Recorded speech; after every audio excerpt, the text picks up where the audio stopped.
കാളികാവിലെ ആളെക്കൊല്ലി കടുവയെ കണ്ടെത്തി. കേരള എസ്റ്റേറ്റ് മേഖലയിലാണ് കടുവയെ കണ്ടെത്തിയത്. ദൌത്യസംഘം അവിടേക്ക് നീങ്ങി. CV അനുമോദ് മലപ്പുറത്ത് നിന്ന് കൂടുതൽ വിവരങ്ങളുമായി ചേരുകയാണ്. അനുമോദ്, ഏകദേശം ഒരാഴ്ചയോളം നീണ്ട ദൌത്യമാണ്. ഇപ്പോൾ ഒടുവിൽ കൃത്യമായി കടുവയെ സ്പോട്ട് ചെയ്യാൻ കഴിഞ്ഞിട്ടുണ്ട്. ദൌത്യസംഘത്തിന്റെ ഇനിയുള്ള നീക്കം അതെങ്ങനെയാണ്?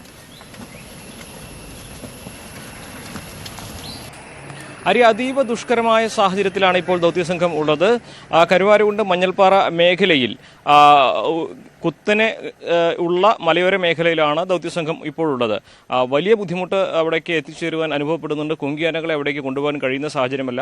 ദൗത്യത്തിനിടെ DFOയുടെ കാലിന് പരിക്കേറ്റ് അദ്ദേഹം മലയിറങ്ങുന്നു എന്നൊരു പുതിയ വിവരം കൂടി നമുക്ക് ലഭിച്ചിട്ടുണ്ട്. കുത്തനെയുള്ള കയറ്റമായതുകൊണ്ട് വളരെ ദുഷ്കരമായ സാഹചര്യമാണ് അവിടെ ദൗത്യസംഘത്തിന് മുൻപിൽ ഉള്ളത്. എത്തിച്ചേരുക അതീവ ദുഷ്കരമാണ്. രാത്രിയാകുന്നതോടെ ഈ ദൗത്യം കുറെ കൂടി ബുദ്ധിമുട്ടാകുന്ന സാഹചര്യം ഉണ്ടാകും. മഴ മാറി നിൽക്കുന്നത് മാത്രമാണ് അവിടെ ഇപ്പോൾ ആശ്വാസകരമായ ഒരു കാര്യം. ഇന്ന് വൈകുന്നേരം 4 മണിയോടെയാണ് ഈ പ്രദേശത്ത് കരുവാരകുണ്ട് മഞ്ഞൾപ്പാറ മദാരി മേഖലയിൽ നാട്ടുകാർ ഒരു പുഴയുടെ അരികിൽ കടുവയെ കണ്ടതായുള്ള വിവരം വനംവകുപ്പിനെ അറിയിച്ചത്. തുടർന്ന് ദൗത്യസംഘം അവിടേക്ക് എത്തുകയും 4 സംഘങ്ങളായി തിരിഞ്ഞ് മയക്കുവെടി വയ്ക്കാനുള്ള സന്നാഹങ്ങളടക്കം ആയി കാട് കയറുകയും ചെയ്തു. കാട്ടിൽ കടുവയുടെ കാൽപാദത്തിൻ്റെ അടയാളങ്ങളും കണ്ടെത്തിയിട്ടുണ്ട്. ഈ അടയാളങ്ങൾ കൂടി പരിശോധിച്ചാണ് ദൗത്യസംഘം ഇപ്പോൾ മുന്നോട്ട് നീങ്ങുന്നത്. 2 വെല്ലുവിളികളാണ്. ഒന്ന്, രാത്രി ഇരുൾ വീഴുന്ന സാഹചര്യം. 2, ഈ ഭൂപ്രകൃതി. കുത്തനെയുള്ള മേഖലയായതുകൊണ്ട് വലിയ ദുഷ്കരമായ രീതിയിലാണ് അവിടെ സാഹചര്യങ്ങളുള്ളത്.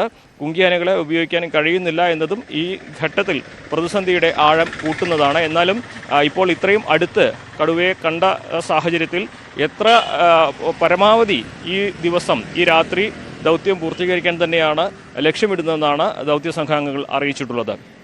തീർച്ചയായും CV അനുമോദാണ് വിവരങ്ങൾ നൽകിയത്. എന്തായാലും ആളെക്കൊല്ലി കടുവയെ അത് കണ്ടെത്താൻ കഴിഞ്ഞിട്ടുണ്ട്. കേരള എസ്റ്റേറ്റ് മേഖലയിലാണ് കണ്ടെത്തിയിട്ടുള്ളത്. പക്ഷേ ദൗത്യ സംഘത്തിന് ഈ ദൗത്യം വളരെ ദുഷ്കരമായിരിക്കും എന്നുള്ളതാണ് സാഹചര്യം.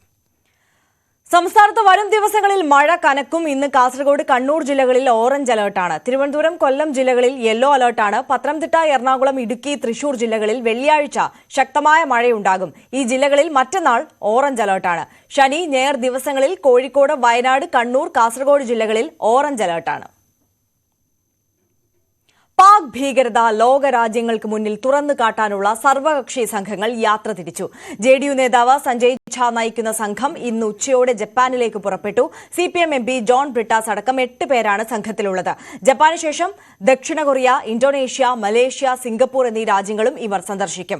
ശിവസേന നേതാവ് ശ്രീകാന്ത് ഷിൻഡെയുടെ നേതൃത്വത്തിലുള്ള 2ാമത്തെ സംഘം രാത്രി 9 മണിയോടെ UAEക്ക് തിരിക്കും. DMK നേതാവ് കന്നിമൊഴി നയിക്കുന്ന സംഘം നാളെ യാത്ര തിരിക്കും.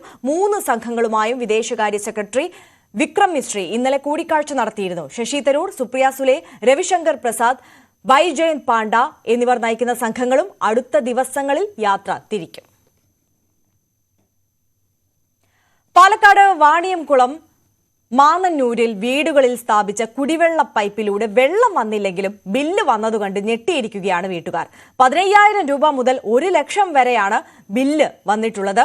സംഭവത്തിൽ നാട്ടുകാർ വാട്ടർ അതോറിറ്റിക്ക് പരാതി നൽകി. വാണിയംകുളം പഞ്ചായത്തിലെ മനിശ്ശേരിയിലെ വിവിധയിടങ്ങളിലാണ് ഭീമമായ കുടിവെള്ള ബില്ല് ജനങ്ങളെ വലയ്ക്കുന്നത്. മാന്നന്നൂർ, ചെറുകാട്ടുപുലം ഭാഗങ്ങളിൽ 2025 ജനുവരിയിലാണ് പുതിയ കണക്ഷൻ ലഭിച്ചത്. 5 മാസങ്ങൾക്കിപ്പുറം 2 ബില്ലുകളാണ് കണക്ഷൻ എടുത്തവർക്ക് ലഭിച്ചത്. കഴിഞ്ഞ മാസം 74 ഉറുപ്പ്യ അടയ്ക്കണം പറഞ്ഞൊരു ബില്ല് വന്നു. അപ്പൊ ഈ മാസം നോക്കുമ്പോൾ 33,000 ആണ് ബില്ല് വന്നിരിക്കുന്നത്.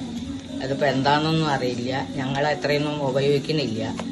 ഞങ്ങൾക്ക് ആദ്യം പഞ്ചായത്തിന്റെ വക വെള്ളം ഉണ്ടായിരുന്നു, അതുകൊണ്ട് ഇത് ഉപയോഗിച്ചായിരുന്നില്ല. ഇത് കണക്ഷൻ കിട്ടിയിട്ട് അവിടെ കിടക്കായിരുന്നു. ഇതിപ്പോ എത്രയായി കണക്ഷൻ എടുത്തിട്ട്? കണക്ഷൻ എടുത്തിട്ട് ഇപ്പോ 1 കൊല്ലമായിട്ടുണ്ടാവുന്ന തോന്നണത്. അത്ര ഓർമ്മയില്ല.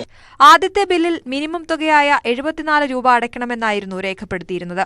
എന്നാൽ 2ാമത്തെ ബില്ല് വന്നതിലാകട്ടെ 10,000ങ്ങളുടെ വ്യത്യാസം.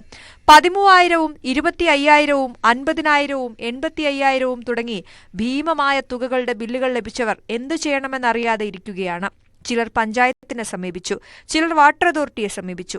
തുകയിൽ വ്യത്യാസമുള്ളവരോട് പരാതി നൽകാനാണ് വാട്ടർ അതോറിറ്റി അധികൃതർ പറഞ്ഞത്. ഇതുപ്രകാരം പരാതിയും നൽകി. പരിഹാരത്തിനായി കാത്തിരിക്കുകയാണ് ഈ പ്രദേശവാസികൾ. ന്യൂസ് 18 പാലക്കാട്.